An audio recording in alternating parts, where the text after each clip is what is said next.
Chapter 1 Yellowstone National Park, May 2011. I haven't got a clue what you're talking about, John. Is this your latest idea so you can fire me? I don't need an excuse to get rid of you, Osborne. Riley Bernard raised her brows at the loud voices drifting from inside the small cabin in front of her. She climbed the 2 wooden steps of the tiny Park Service building. Her head turned to the left, and she eyed the large sign nailed to the wall right under the only window. Tower Ranger Station. This was the right place.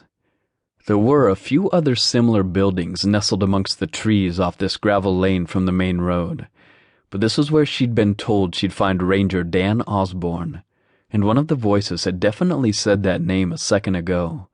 She hesitated to open the door. Should she knock? She shook her head. Silly. This was a public building. She didn't have to knock. Did you really have to drive all the way from headquarters for this? The first man said, sounding rather irritated.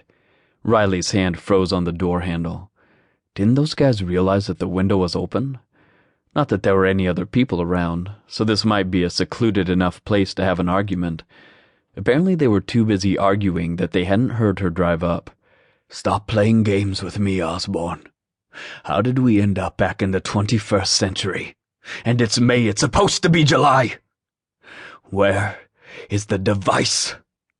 A man sounding older than the other one snarled. Riley's eyes widened. End up back in the 21st century? She sniggered softly at the ridiculous idea. The man's next words sent a jolt straight through her. I killed you, he growled in a low tone. Riley took a quick step back. She nearly tripped on the narrow wooden porch. The high heel of her right shoe wedged between 2 of the boards, twisting her ankle. Her hand darted to the wooden railing, and she caught herself just in time before she fell down the stairs. She cringed at the sound of her feet banging on the wood. What if the men inside had heard her? Damn it, she hissed and straightened. She gritted her teeth at the jabbing pain in her ankle. The deep laughter of the other man drifted through the window. You'd better sleep off whatever you've been drinking. You're not making any sense at all. The time travel device. Your journal, the first man sputtered and roared. It was real. We were both there in the past, 2 months from now. There were Indians. I was going to change history. The man's angry voice rose with every word he spoke. I don't mean any disrespect, but are you feeling all right, John? Listen to yourself. You're making absolutely no sense. Don't make me go to the NPS director to file a report on you. Riley held her breath, her hand firmly wrapped around the wooden banister. One man seemed much too calm while the other one raged. I think we're done here, or I'm calling the assistant superintendent to get his opinion on your condition, the man with the calmer voice said. He might recommend a psych evaluation. Silence. Then the door yanked open unexpectedly, and a man with slightly graying hair, dressed in a ranger's uniform, emerged. He stopped abruptly, a surprised look on his face when he saw her. Riley stared up into cold and angry eyes. The man cleared his throat and straightened his jacket. His steely eyes roamed over her, no doubt wondering how much she'd overheard. Is this the backcountry office? Riley plastered a smile on her face.